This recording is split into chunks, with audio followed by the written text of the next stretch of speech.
আমি চাইবো 26-এর ভোটে মমতা ব্যানার্জি নন্দীগ্রামে আবার লড়ুন।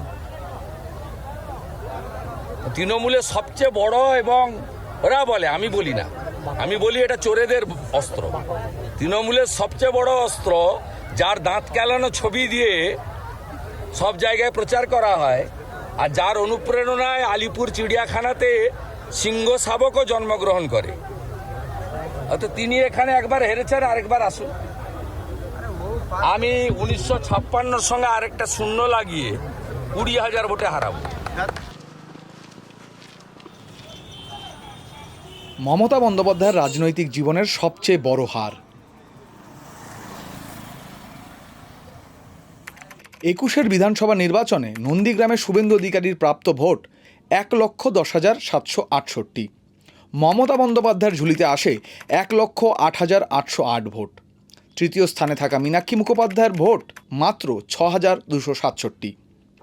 যদিও এই পরাজয়কে কোনোদিনই মেনে নেননি মমতা। কারচুপির অভিযোগ তোলেন নির্বাচন কমিশনের সিদ্ধান্তকে চ্যালেঞ্জ করে আদালতে পর্যন্ত যান তৃণমূল নেত্রী। 5 বছর পার, দুয়ারে আরও একটি নির্বাচন। ফয়সলা তো দূর, এখনও কোর্ট রুমেই ঘুরপাক খাচ্ছে নন্দীগ্রাম মামলা। প্রকৃতপক্ষে নির্বাচন উত্তর মামলা দাখিল করার যে বিধান, আইনি বিধান আছে, সেই বিধানটা একেবারেই অকেজো। কেন আমরা দেখেছি যে নির্বাচনী মামলা দাখিল হয়, তারপরে সেই মামলার শুনানি হয় না। শুভেন্দু অধিকারী বনাম মমতা বন্দ্যোপাধ্যায়ের মামলাও কি একই? মামলার কি কার্যকারিতা রয়েছে? আরেকটা নির্বাচন হচ্ছে গেল তো, তাই না? সুতরাং আরও তৃণমূলের আরেকটা নতুন কায়দাও তো চালু করেছে যে পছন্দের বিচারপতি না হলে পরেই বিক্ষোভ করা, মিছিল করা, পোস্টার করা। এই সামগ্রিকভাবে বিচার প্রক্রিয়া, বিশেষ করে নির্বাচন সংক্রান্ত মামলার বিচার প্রক্রিয়া আমাদের দেশে এবং এই রাজ্যে একেবারেই অকার্যকর। 17 জুন 2021 শুভেন্দুর বিরুদ্ধে কলকাতা হাইকোর্টে দায়ের হয় মামলা। প্রথমে বিচারপতি কৌশিক চন্দ্রের এজলাসে শুনানি হলেও মমতা বন্দ্যোপাধ্যায়ের আইনজীবী অভিষেক মনু সিংভির আপত্তিতে মামলা অন্যত্র স্থানান্তরিত হয়। মমতা বন্দ্যোপাধ্যায়কে 5 লক্ষ টাকা জরিমানার আদেশ করেন বিচারপতি কৌশিক চন্দ্র।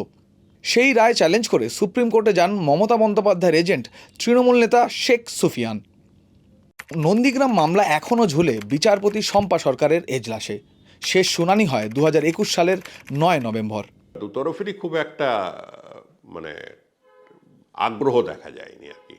মমতা পক্ষেরও গিয়ে বারবার বলতে হবে যে এই আমার কাছে সাক্ষ্য প্রমাণ আছে, আমি যে বক্তব্যটি রেখেছি সেটা রাজনৈতিক নয়, সেটা এখানে প্রশাসনিক, আমি প্রশাসনের এটা দেখিয়ে দিচ্ছি। তার তড়িঘড়ি করলে কেস ডিসাইড হবে, নাহলে তার একটা ইলেকশন এসে গেল।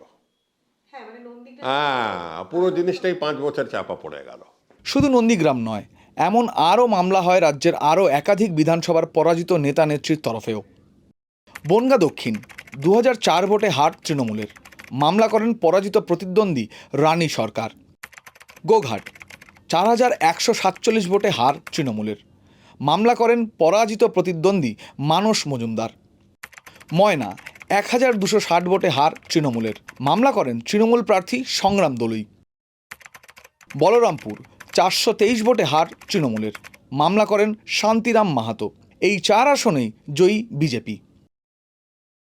অন্যদিকে মানিকতলায় কল্যাণ চৌবে এবং পাণ্ডবেশ্বরে জিতেন্দ্র তিওয়ারির হারের পর একই ধরনের মামলা দায়ের করে বিজেপি, যার একটিরও কোনো নিষ্পত্তি এখনও হয়নি।